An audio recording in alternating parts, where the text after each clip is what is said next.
Na sequência, teremos a exposição da professora Fernanda Schaefer, que redigiu um capítulo que se chama Vacinação Obrigatória, entre o interesse individual e o social. A professora Fernanda tem pós-doutorado pelo Programa de Pós-Graduação Stricto Sensu em Bioética da PUC do Paraná, sendo bolsista pela CAPES, é doutora em Direito das Relações Sociais pela Universidade Federal do Paraná, realizou um doutoramento com período sanduíche nas universidades do País Basco e na Universidade de Deusto, ambas na Espanha.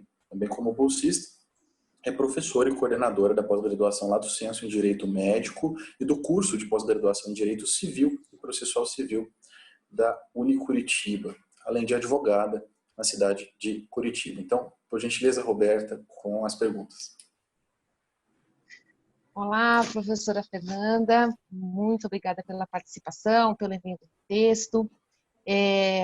Curiosamente, eu li hoje um texto dizendo que a vacinação obrigatória da BCG ela estaria ligada à possibilidade de uma melhor resposta do organismo ao Covid-19.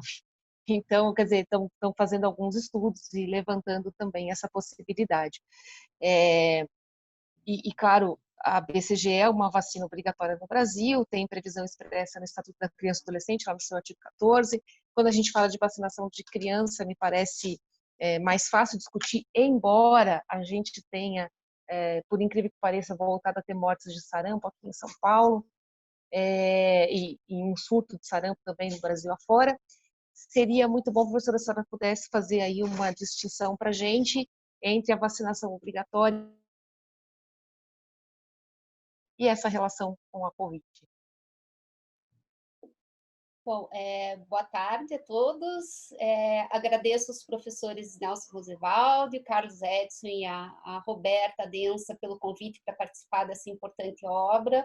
Essa obra é um marco nas discussões da responsabilidade civil, em especial nessa época que nos traz tantos questionamentos éticos e jurídicos. E a convite do professor Nelson, então, o meu tema realmente ficou focado na vacinação obrigatória, até mesmo porque, assim como aconteceu com H1N1, a tendência é que se desenvolvam aí vacinas para que a gente proteja a população, de um modo geral, dos efeitos do Covid-19. Então, para começar essa conversa, é importante deixar claro que imunizar é capacitar um organismo para identificar e eliminar organismos estranhos a ele. E uma das técnicas de imunização, justamente, é a vacinação. A vacinação auxilia o sistema imunológico de pessoas saudáveis a reconhecer esses agentes agressores e a eles reagir.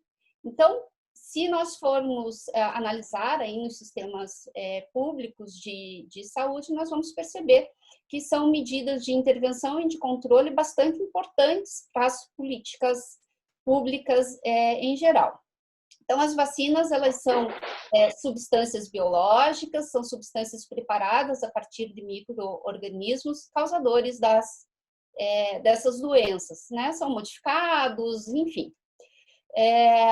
Então, do ponto de vista epidemiológico, e até é bom que a gente contextualize com a pandemia pela qual passamos, a vacinação é uma tecnologia de excelente custo-benefício e altíssimo grau de resolutividade. Então, quando nós pensamos em vacinação como uma forma de solução coletiva, é também importante pensar que quando nós estabelecemos vacinações obrigatórias ou calendários de vacinação obrigatórios, nós estamos colocando aqui como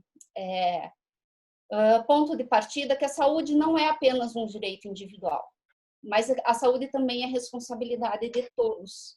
Então, e daí algumas distinções importantes vão aparecer. Então, a primeira distinção feita no trabalho entre as vacinas de necessidade médica e as vacinas de necessidade prática.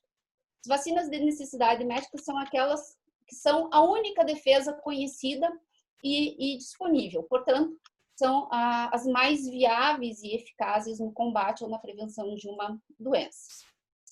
As de necessidade prática são aquelas em que há outras alternativas preventivas, mas a vacina se apresenta entre uma dessas. O fato é que o trabalho partiu de 3 grandes premissas para estabelecer uma possível responsabilidade àqueles que se recusam à imunização. Então, quais são as premissas? A vacinação ela pode ser, para ser obrigatória ou compulsória, em um sistema público de saúde, ela deve estar baseada em necessidade médica, e essa necessidade médica avaliada também a partir do melhor benefício para as pessoas, ela deve ser inserida dentro de um programa de imunização e, obviamente, antes de qualquer atitude, informação, né? A informação adequada, objetiva, precisa para que a população entenda a necessidade de se submeter a esse tipo de imunização como parte de uma responsabilidade coletiva. Então, a outra diferenciação que é importante, e daí já respondendo a tua pergunta, Roberta, é a diferença entre vacinação compulsória e vacinação obrigatória. A vacinação obrigatória seria aquela, a vacinação compulsória seria aquela sobre a qual não resta nenhuma margem de autonomia à pessoa. O indivíduo deve se submeter a essa imunização, independente de querer ou não ela aderir. E ela poderia, inclusive, justificar o uso da coação física, que foi o que aconteceu lá no começo do século passado, na revolta da vacina aqui no Brasil, no Rio de Janeiro. Em estados democráticos de direito, difícil hoje a gente sustentar essa possibilidade de vacinação compulsória ou de imunização compulsória, ainda que a gente esteja analisando à luz de interesses sociais. Os palestrantes anteriores deixaram muito claro que nessa época de pandemia nós temos que tomar o maior cuidado para não abrir mão de direitos de personalidade ou de direitos fundamentais que depois não possam ser mais resgatados. Então, a autonomia, o direito sobre o próprio corpo é um direito fundamental importante, mas que ele também pode ser pesado à luz de outros direitos igualmente importantes. Com relação à vacinação obrigatória, então, ela permite uma certa dose de exercício de autonomia, embora o poder público possa a ela trazer outras restrições a alguns exercícios de direito, como, por exemplo, hoje, com relação às crianças, é obrigatório apresentar a carteira de vacinação no colégio, etc. Né? Então, aqui eu não estou tratando, obviamente, da exacerbação do coletivo, não é isso, até porque essa exacerbação ela poderia gerar injustiças, poderia trazer programas de saúde autoritários, seletivos ou excludentes. Não, estou tratando aqui da possibilidade da vacinação obrigatória pensada a partir da coletividade, a partir do rebanho que é tão conhecido aí com relação às imunizações. Perfeito.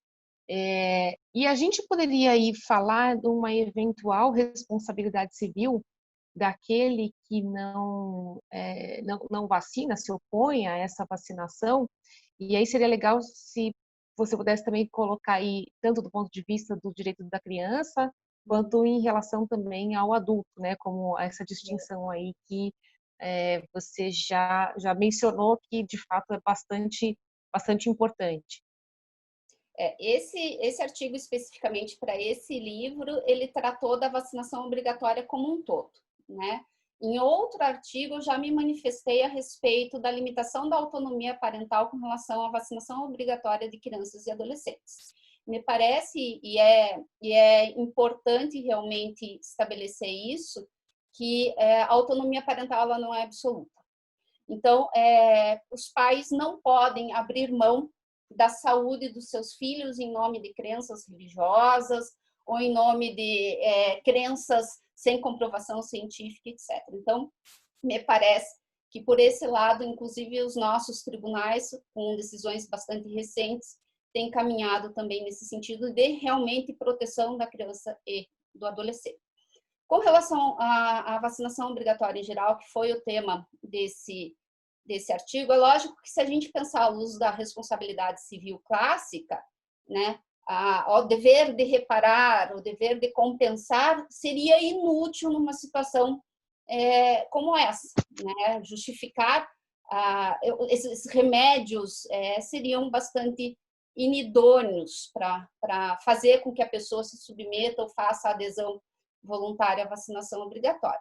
Então, para além de pensar a responsabilidade civil a partir desse dogma clássico da reparação, ela deve ser pensada também a partir da premissa da precaução, né? Responsabilizando-se o agente que se nega à vacinação obrigatória pelo apelo à prudência e ao cuidado. E daí, como eu falei para vocês, nós temos que trabalhar essa noção de saúde não apenas como um direito individual, mas sim como um dever coletivo, responsabilidade minha com o próximo. E daí a questão do efeito rebanho das vacinas, né?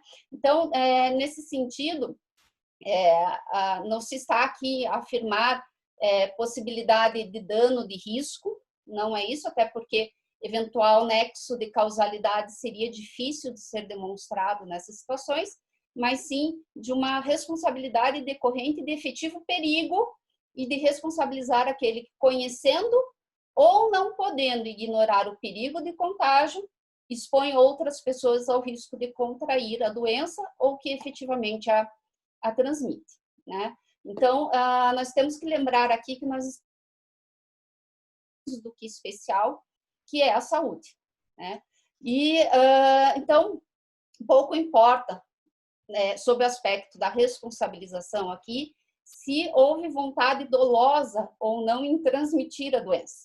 O que importa na análise da responsabilização do indivíduo que se nega a uma imunização obrigatória é que as condutas do agente decorrem de assunção de riscos, de condutas e comportamentos reais que geram ofensas mensuráveis na saúde de outrem e na ordem coletiva, né? Também é importante. Então, não se trata aqui de estabelecer combate ao doente ou combate à autonomia das pessoas em geral, mas sim de fazer com que todos entendam a sua cota de responsabilidade pela saúde coletiva, né? Então, portanto, se a vacinação compulsória não encontra mais lugar atualmente em estados democráticos, a vacinação obrigatória encontra o seu espaço dentro dessa ideia de responsabilidade coletiva. Tudo bem, professora Fernanda, muito obrigada pelas ponderações. Realmente o tema extremamente atual, necessário, e parece que depois da pandemia vai ganhar ainda mais relevância, né?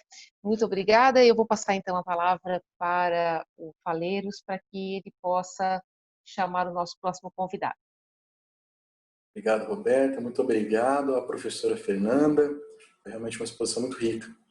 Obrigado, professora, por nos conceder este momento de reflexão sobre um tema tão relevante.